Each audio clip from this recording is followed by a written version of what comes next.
At this time, I'd like to invite to the front Dr. Soo-yeon Park, head of the Korean National Assembly delegation, to deliver his remarks. 네, 대한민국 국회 대표단 단장 박수영 의원님의 축사가 있겠습니다. Honorable Korean War veterans, distinguished guests, ladies and gentlemen, please allow me to extend my warmest greetings to you all. This year marks the 60th anniversary of diplomatic relations between Canada and Korea, and the 72nd anniversary of the Battle of Gapyeong. In line with these timelines, the Korean War Gapyeong Battle Victory Monument unveiling ceremony is being held today, and it is a great honor for me and my two fellow representatives joining this celebration on behalf of the Korean National Assembly. Before I proceed, I would like to extend a special thanks to Honorable Senators Yona Martin, Karen Sorensen, and Scott Tanis, as well as Member of Parliament Blake Richards and Mayor Brown, and other members of the Council. I would also like to express my gratitude and support for the young leaders of Calgary Korean Association, the Air-Dri Korean War Gapyeong Battle Victory Monument Committee, and the Korean War Commemoration Committee, and last but not least, countless Korean Canadians who made today's event possible. Indeed, you are the real diplomats who make Korea proud.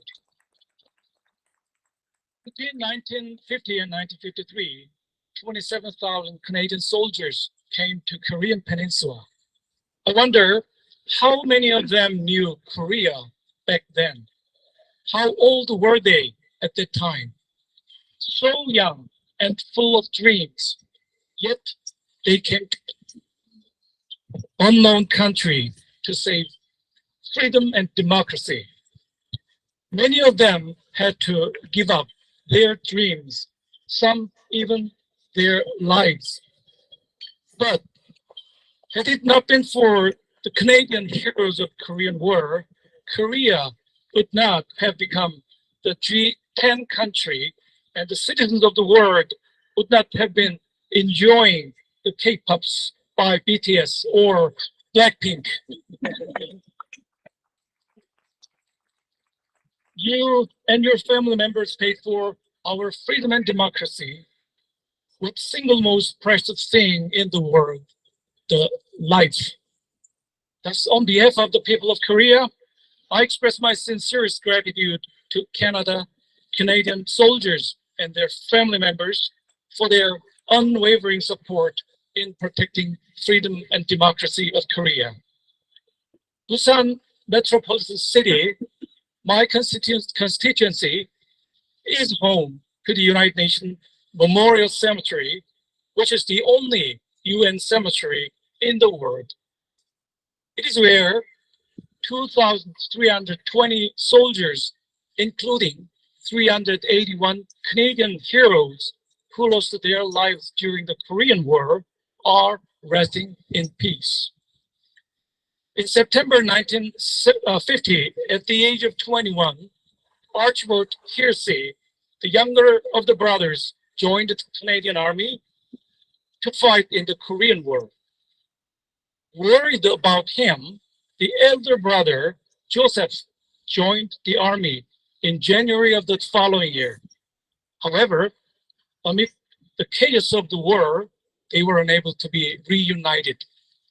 Then, one day in October 1951, Archie heard that a soldier with the last name Hearsay had been wounded in Gapyeong battle.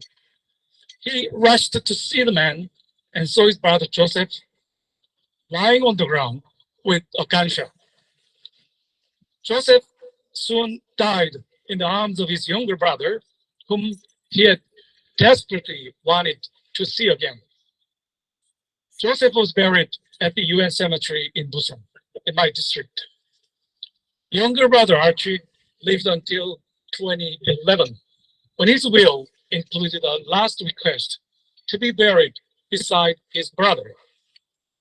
As a result, after decades of separation, they were finally reunited under Korean soil. The Korean War was a fight to protect human beings' supreme values, freedom and democracy. The Battle of Gapyeong in particular was a historic battle in which UN forces, including the 2nd Battalion of Princess Patricia's Canadian Light Infantry, defeated the Chinese forces that much outnumbered them.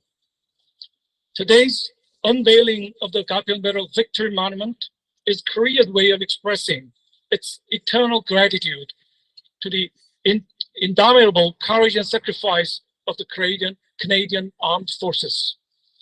We extend our deepest respect and consolation to Canada, its fallen heroes, and the families for their contribution to our nation.